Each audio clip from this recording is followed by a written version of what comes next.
Hi friends, welcome to my channel all government jobs Telugu. మన ఛానల్లో government నుంచి ఎలాంటి జాబ్ నోటిఫికేషన్ రిలీజ్ అయినా వెంటనే అప్డేట్ ఇస్తానండి. Please subscribe my channel. అలానే ఛానల్ సబ్స్క్రైబ్ చేసుకొని బెల్ ఐకాన్ ప్రెస్ చేయండి. ఛానల్లో ఎటువంటి వీడియో అప్లోడ్ అయినా మీకు వెంటనే నోటిఫికేషన్ వస్తుంది. మనం ఈ వీడియో విషయానికి వస్తే స్టాఫ్ సెలక్షన్ కమిషన్ నుంచి ఒక బెస్ట్ నోటిఫికేషన్ రిలీజ్ అయిందండి. దీనికి మనకి ఎలిజిబిలిటీ క్వాలిఫికేషన్ ఏంటంటే 10th క్లాస్ పాస్ అయిన వాళ్ళు, అలాగే ఇంటర్మీడియట్ పాస్ అయిన వాళ్ళు, అలాగే డిగ్రీ పాస్ అయిన వాళ్ళు ఎవరైనా సరే అప్లై చేసుకోవచ్చు అండి. దీనికి మేల్ అండ్ ఫీమేల్ ఇద్దరికి ఎలిజిబిలిటీ ఉందండి. ఇద్దరు అప్లై చేసుకోవచ్చు. అంటే మేల్ అండ్ ఫీమేల్, అలాగే 10th 12th డిగ్రీ పాస్ అయిన ఎవరైనా సరే అప్లై చేసుకోవచ్చు. ఇది ఒక బెస్ట్ నోటిఫికేషన్ అండి. ఈ నోటిఫికేషన్ ఎలా రిలీజ్ అయిందంటే మనకి ఆల్ ఓవర్ ఇండియాలో ఉండే 400+ గవర్నమెంట్ ఆర్గనైజేషన్స్ నుంచి డిఫరెంట్ పొజిషన్కి వేకెన్సీస్ రిలీజ్ అయ్యండి. టోటల్గా మనకి 2049 పొజిషన్కి వేకెన్సీస్ రిలీజ్ అయ్యాయి. దీంట్లో గుడ్ న్యూస్ ఏంటంటే మనకి ఆంధ్రప్రదేశ్ అలాగే తెలంగాణలో కూడా మనకి ఉండే డిఫరెంట్ ఆర్గనైజేషన్స్ కూడా మనకి వేకెన్సీస్ ఉన్నాయన్నమాట. అంటే మనకి పోస్టింగ్ హైదరాబాద్లోను అలాగే విశాఖపట్నంలోను వచ్చే ఛాన్స్ కూడా ఉంది. ఆ ఆర్గనైజేషన్స్ ఏంటి అనేవి కూడా మనం ఫర్దర్గా చూద్దాం. అండ్ ఇక్కడ ఇంపార్టెంట్ పాయింట్స్ చూసుకుంటే మన ఈ నోటిఫికేషన్లో ఇక్కడ చూసుకుంటే మనకి ఇంపార్టెంట్ డేట్స్ అండి. మనకి ఆన్లైన్ అప్లికేషన్ ఓపెనింగ్ అనేది February 26th నుంచి స్టార్ట్ అయిందండి. లాస్ట్ డేట్ చూసుకుంటే March 18th అండి. ఈ లోపే మీరు అప్లై చేసుకోవాలి. ఇంకోటి మనకి పేమెంట్కి లాస్ట్ డేట్ ఏది అంటే March 19th. ఈ లోపు మీరు పేమెంట్ ఒక రోజు ఎక్స్ట్రా ఇచ్చాడు. ఈ లోపు మీరు ఆన్లైన్ పేమెంట్ అనేది చేసుకోవచ్చు.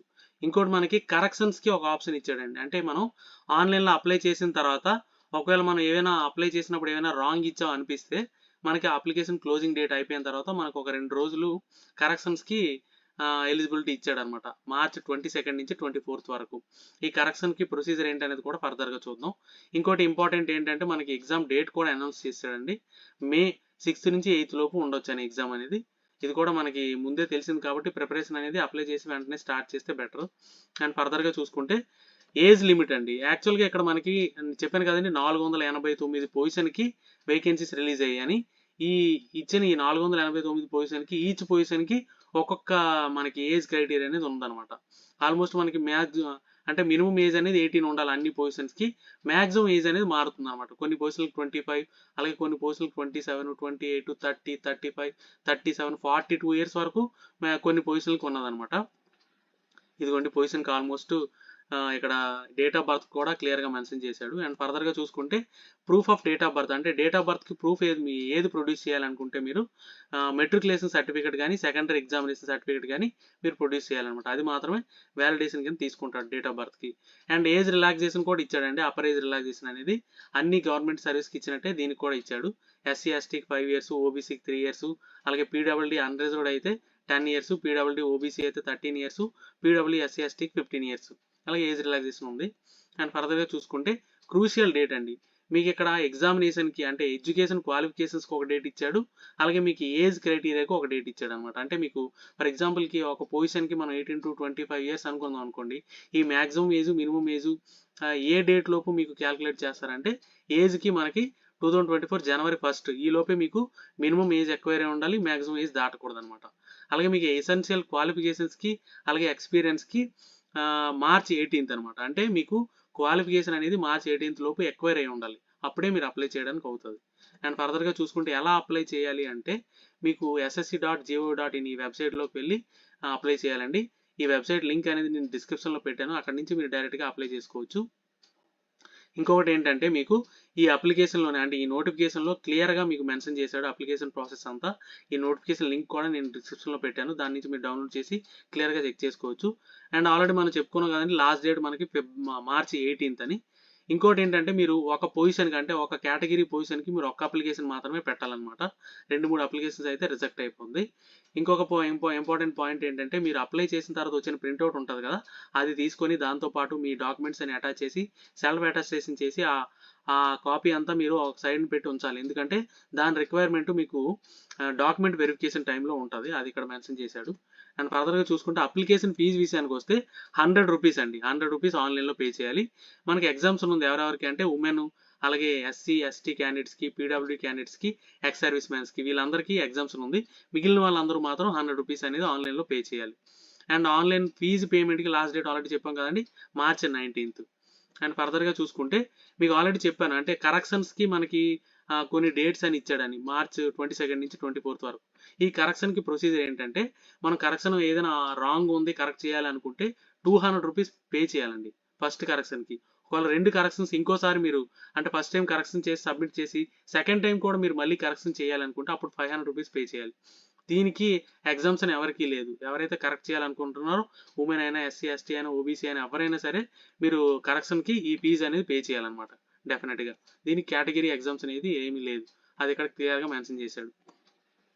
అండ్ ఎగ్జామినేషన్ సెంటర్స్ విషయానికి వస్తే మన యాక్చువల్గా మన ఆంధ్రప్రదేశ్, తెలంగాణ అనేవి మనకి సౌత్ రీజన్ కింద వస్తుంది అనమాట. అంటే మనకి ఈ నోటిఫికేషన్లో రిలీజ్ అయిన వేకెన్సీస్ అన్ని రీజన్ వైజ్ డివైడ్ చేసి ఏ ఆర్గనైజేషన్ అంటే ఏ గవర్నమెంట్ ఆర్గనైజేషన్ ఏ రీజన్లో ఉంది, దాంట్లో ఏ పొజిషన్కి వేకెన్సీస్ ఉన్నాయనేది ఈ నోటిఫికేషన్లో క్లియర్గా మెన్షన్ చేశాడు.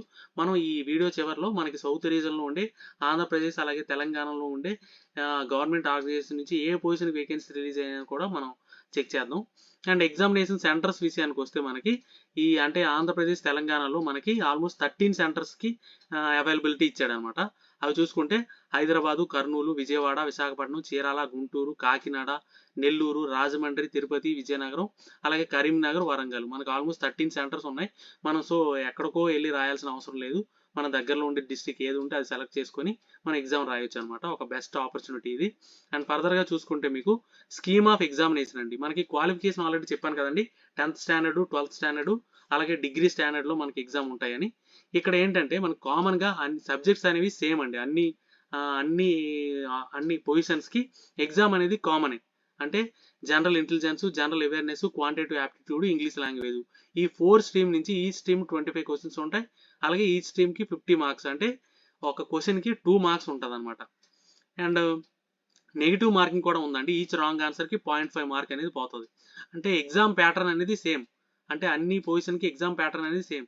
60 మినిట్స్ టైం ఉంటుంది, 200 క్వశ్చన్స్ మ్యాక్సిమం 100 క్వశ్చన్స్, 60 మినిట్స్, 200 మార్క్స్కి అనమాట. అంటే ఎగ్జామ్ ప్యాటర్న్ ఈ same, but level of exam అనేది మారుతుంది. 10th స్టాండర్డ్లో అయితే లెవెల్ ఒకలా ఉంటుంది, 12th స్టాండర్డ్ లెవెల్ ఒకలా ఉంటుంది, డిగ్రీ స్టాండర్డ్ లెవెల్ ఒకలా ఉంటుంది. ఆ డీటెయిల్స్ కూడా నోటిఫికేషన్లో క్లియర్గా ఇచ్చాడు. అండ్ ఇక్కడ నెగిటివ్ మార్కింగ్ కూడా ఉంది కాబట్టి మీరు ప్రిపరేషన్లో ఈ దృష్టిలో పెట్టుకొని ప్రిపేర్ అవ్వాలి. అండ్ ఫర్దర్గా చూసుకుంటే మీకు మినిమం క్వాలిఫైయింగ్ మార్క్స్ కూడా ఇచ్చాడండి. అంటే మీరు రిటర్న్ ఎగ్జామ్ రాస్తారు కదా, కంప్యూటర్ బేస్డ్ ఎగ్జామ్, దాని నుంచి ఫర్దర్ స్టేజ్కి మీరు క్వాలిఫై అవ్వాలంటే మినిమం క్వాలిఫైయింగ్ మార్క్స్ అనేది రావాలి. అండర్ రిజర్వ్కి 30%, ఓబీసీ ఈడబ్ల్యూఎక్స్కి 25%, అదర్ కేటగిరీస్కి 20%. ఇది minimum qualifying percentage. But next స్టేజ్కి వెళ్ళాలి అంటే ఈ మినిమం క్వాలిఫైయింగ్ పర్సెంట్ వచ్చిన వాళ్ళ నుంచి టాప్లో ఉన్న మెరిట్ లిస్ట్ తీస్తారనమాట. తీసి ఇక్కడ సెలక్షన్ ఎలా ఉంటుందంటే అప్ టు 5 వేకెన్సీస్, అంటే ఏదైనా పొజిషన్కి 5 వేకెన్సీస్ కంటే తక్కువ ఉన్నాయనుకోండి, అప్పుడు 1:30 రేషియో, అంటే ఒక పొజిషన్కి 30 మెంబర్స్ని సెలెక్ట్ చేస్తాడు. అదే 5 వేకెన్సీస్ కంటే ఎక్కువ ఉన్నాయనుకోండి ఏదైనా పొజిషన్కి 1:15 రేషియోలో సెలెక్షన్ చేస్తాడు. అంటే 1:15 అంటే ఒక పొజిషన్కి 15 మెంబర్స్ని సెలెక్ట్ చేస్తాడు అనమాట. అది నెక్స్ట్ స్టేజ్కి కంప్యూటర్ బేస్డ్ ఎగ్జామ్ నుంచి స్కిల్ టెస్ట్ ఉంటుంది కదా, నెక్స్ట్ స్టేజ్కి సెలెక్షన్ అనేది ఇలా ఉంటుంది. అండ్ ఫర్దర్గా చూసుకుంటే ఇదిగోండి ఇక్కడ మనకి హైదరాబాద్లో ఉండే ఏ కంపెనీ నుంచి వేకెన్సీస్ రిలీజ్ అనేది మనం చూద్దాం. ఇక్కడ అంటే తెలంగాణ అలాగే ఆంధ్రప్రదేశ్లో ఉండే ఏ కంపెనీ నుంచి గవర్నమెంట్ ఆర్గనైజేషన్ నుంచి మనకి వేకెన్సీస్ ఉన్నాయో చూద్దాం. ఇది యాక్చువల్గా రీజన్ వైజ్ చెప్పాను కదండి, రీజన్ వైజ్ డివైడ్ చేశాడు. అలాగే పోస్ట్ నేము, డిపార్ట్మెంటు, పే స్కేలు అన్ని డివైడ్ చేసి ఇచ్చాడు. మనకి ఇక్కడ ఇచ్చిన అన్ని పొజిషన్కి చూసుకుంటే మినిమం 30,000 నుంచి మ్యాక్సిమం 50,000 అంటే 70,000 వరకు మనకి శాలరీ అనేది ఉంటుంది అనమాట. అండ్ ఫర్దర్గా చూసుకుంటే మనకి ఇక్కడ ఇదిగోండి హైదరాబాద్లో ఉంటే సెంట్రల్ డ్రగ్ టెస్టింగ్ ల్యాబొరేటరీ నుంచి వేకెన్సీస్ ఉన్నాయి సీనియర్ ల్యాబొరేటరీ అటెండెంట్కి. దీనికి 18 to 27 ఇయర్స్ మధ్యలో ఉండాలి ఏజ్ అనేది. అండ్ గ్రాడ్యుయేషన్ ఉన్న వాళ్ళు దీనికి అప్లై చేసుకోవచ్చు. అలాగే హైదరాబాద్లో ఉండే స్టోరేజ్ రీసెర్చ్ డివిజన్, దీనికి 10+2 వాళ్ళు అప్లై చేసుకోవచ్చు. దీనికి ల్యాబొరేటరీ అసిస్టెంట్ పొజిషన్ అనమాట. అలాగే మనకి తెలంగాణలో ఉండే నేషనల్ కెరియర్ సర్వీస్ సెంటర్ నుంచి, అలాగే మనకి ఒంగోలులో ఉండే సెంట్రల్ హర్డ్ రిజిస్ట్రేషన్ స్కీమ్ నుంచి, అలాగే మనకి హైదరాబాద్లో ఉండే జియోలాజికల్ సర్వే ఆఫ్ ఇండియా, ఇలా government organisation different government organisation నుంచి డిఫరెంట్ పొజిషన్కి వేకెన్సీ రిలీజ్ అయ్యాయి. అలాగే మనకి హైదరాబాద్లో ఉండే Sardar Vallabhbhai Patel national police academy అండి, దీని నుంచి కూడా డిఫరెంట్ పొజిషన్కి వేకెన్సీ రిలీజ్ అయ్యాయి. దీనికి గ్రాడ్యుయేషన్, 10+2 మెట్రికులేషన్ అందరికీ ఎలిజిబిలిటీ ఉందన్నమాట. అండ్ ఫర్దర్గా చూసుకుంటే office of welfare commission labour welfare organisation అండి, దీని నుంచి కూడా మనకి వేకెన్సీస్ ఉన్నాయి హైదరాబాద్లో ఉండేది. అలాగే మనకి విశాఖపట్నం నుంచి చూసుకుంటే నేవల్ డాక్ యార్డ్ అండి, నేవల్ డాక్ యార్డ్లో విశాఖపట్నంలో ఉండే నేవల్ డాక్యార్డ్ నుంచి కూడా మనకి డిఫరెంట్ పొజిషన్కి వేకెన్సీస్ ఉన్నాయి. త్రూ స్టాఫ్ సెలక్షన్ కమిషన్ ద్వారా కూడా మనకి ఈ నేవల్ డాక్యార్డ్కి సెలక్షన్ అనేది జరుగుతుంది అనమాట.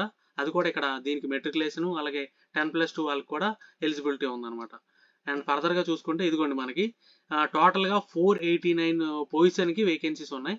మనకు ఆల్మోస్ట్ చెప్పాను కదండి, ఆల్మోస్ట్ 400+ కంపెనీస్కి గవర్నమెంట్ ఆర్గనైజేషన్ నుంచి వేకెన్సీస్ అనేవి ఉన్నాయి. టోటల్గా చెప్పాను కదండి ఆల్రెడీ 2049 పొజిషన్కి వేకెన్సీస్ ఉన్నాయి అనమాట. ఓవరాల్గా మనకి ఇది ఒక బెస్ట్ నోటిఫికేషన్ అండి. అందరూ డెఫినెట్గా యూటిలైజ్ చేసుకోండి. మేల్ అండ్ ఫీమేల్ ఇద్దరికి ఎలిజిబిలిటీ ఉంది. అలాగే 10th స్టాండర్డ్ 12th స్టాండర్డ్ అలాగే డిగ్రీ చేసిన వాళ్ళు ప్రతి ఒక్కరికి కూడా ఎలిజిబిలిటీ ఉంది. అందరూ యూటిలైజ్ చేసుకోండి. ఇవన్నీ డీటెయిల్స్. ఏమైనా డౌట్స్ ఉంటే కమెంట్ చేయండి, డెఫినెట్గా క్లారిఫై చేస్తాను. వీడియో నచ్చితే లైక్ చేయండి, మీ ఫ్రెండ్స్కి షేర్ చేయండి. ఛానల్ని సబ్స్క్రైబ్ చేయడం మర్చిపోకండి. Thank you so much.